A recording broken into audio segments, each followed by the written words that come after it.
안녕하십니까. 오늘은 누가 써도 마찬가지인 글을 쓰지 마라. 이걸 화두로 이야기하겠습니다. 그러기 위해서는 스스로 체험한 것을 거짓 없이 진술해야 합니다. 그런데 거짓 없이 진술한다고 사전에 수록된 낱말의 뜻풀이를 같은 것을 낱말에 뜻풀이 하듯이 그런 식으로 글을 써서는 안 돼요. 대개의 경우 낱말의 그 뜻풀이는 사전식으로 설명하자면 관념을 설명하는 글입니다. 그렇기 때문에 그것은 감동도 줄 수 없고 진실된 글이 아니죠. 누가 써도 마찬가지인 글을 쓰지 않기 위해서는 먼저 내가 예를 들어서 얘기하면 들고양이한테서 배울 게 참 많습니다.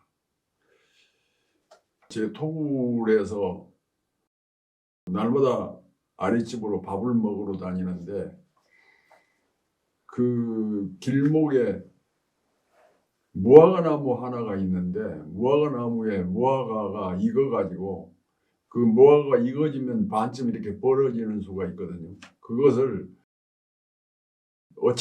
흔히 산까치라고도 하는 어치 새들이 그걸 쪼아먹기 위해서 막 몰려듭니다. 그런데 그 고양이가 그 어치들을 노리고 그러는지 그 밑에가 엎드려 있어요. 가만히 엎드려 있습니다. 그런데 사람이 지나가도 상관없이 그 응시를 하고 그 집중을 하고 있고 그래요. 그러니까 순간 포착을 위해서 인내력 있게 응시를 하고 있는 겁니다. 그래서 내가 그 피해 주려고 방해가 안 되게 하려고 피해서 다니고 했는데 어느 날 토굴 앞에서 앉아 있으니까 그 들고양이가 의기양양하게 뭘 하나를 물고 걸어오는데 어치 하나를 물고 있었어요. 그래서 그걸 보고 제가 쓴 시가 있습니다. 얼마나 응시하고 집중력 있게 관찰했는가. 창곡낙가책이라는 시입니다. 바둑무늬 털의 암컷 고양이가 산까치의 무지갯빛 어린 청동색 날개 죽지를 입에 물고 달 깃는 집 앞을 느릿느릿 걸어간다.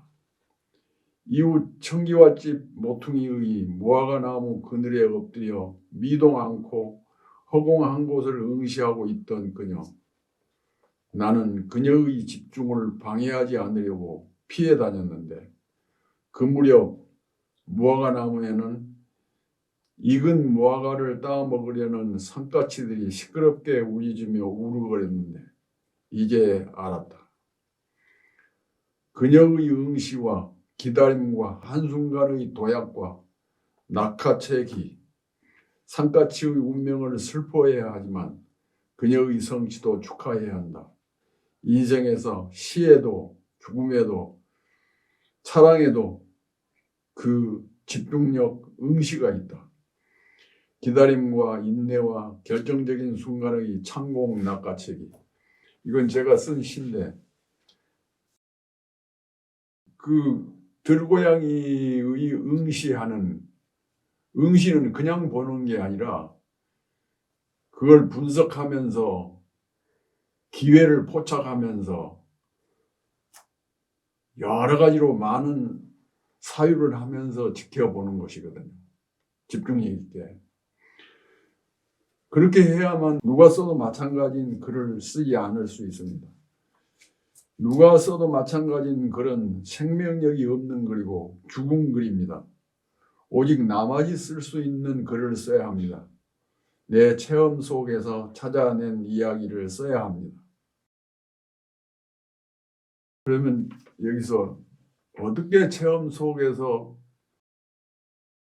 이야기를 가져다가 글을 쓸 것인가? 제가 체험에서 쓴 산돌 키우기라는 글이 있습니다. 이건 하나의 에세이인데 한번 들어봐 주세요. 10살 소년이었을 때 이웃집 기성이와 산에를 갔다가 도시락만 한 산돌 하나씩을 주었습니다. 각각 자기 집 돌담 밑에 그것을 묻어놓고 날마다 뜨물을 주었습니다.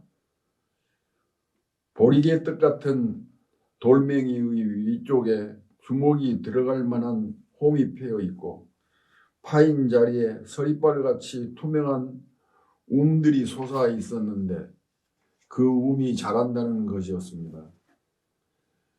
그것은 마치 개의 이빨 같기도 하고 수정 같기도 한 그런 살아있는 돌의 부리인데 그것이 자란다는 것이었습니다.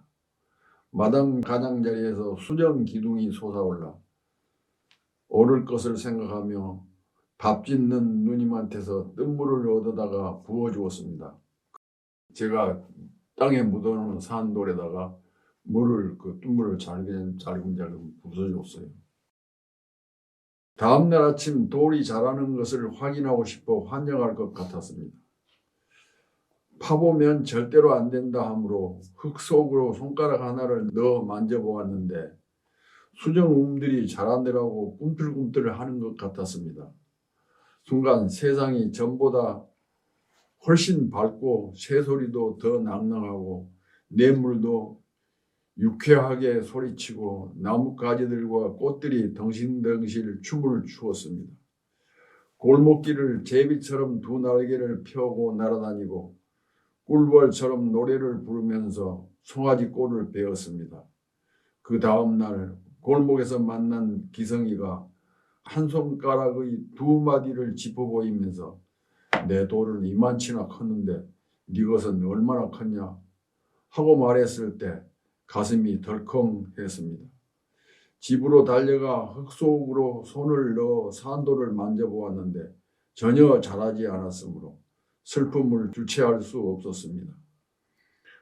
돌을 키우면서는 뱀이나 개구리를 메어치지 않고 방앗개비를 구워먹지 않고 앵둔의 못자리판에 돌을 던진 일과 호철인의 호박덩굴을 잘라버린 일을 후회하고 반성하고 동양온 거지의 바랑에 쌀보리를 듬뿍 부어주고 그랬는데 왜 내 돌은 자라지 않을까?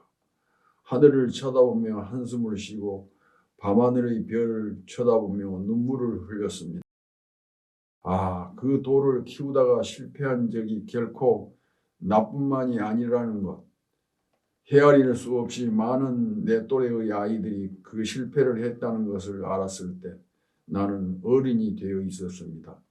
그런데 반백의 주름살 깊은 늙은이가 된 지금도 나는 또 다른 산돌 하나를 토굴마당에 묻어놓고 눈물을 하루도 빠짐없이 거듭 부어주고 있습니다.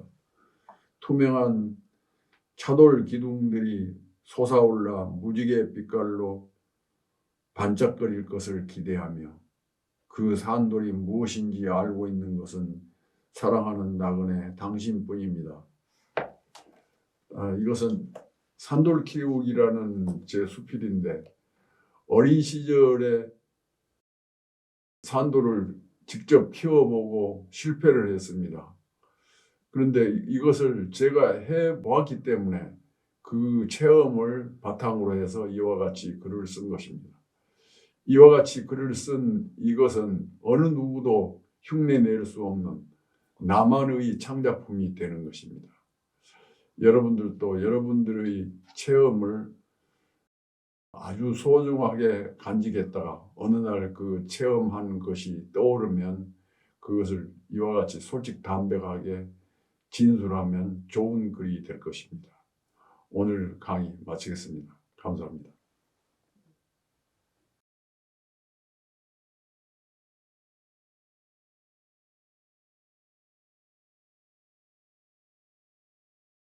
한승원 선생님의 강의는 매주 1회에서 2회 업로드합니다. 교재는 한승원 글쓰기 비법 108가지입니다. 글쓰기는 영혼을 맑게 하는 세상에서 가장 아름다운 비약입니다. 구독, 좋아요 알림 설정 꼭 부탁드립니다.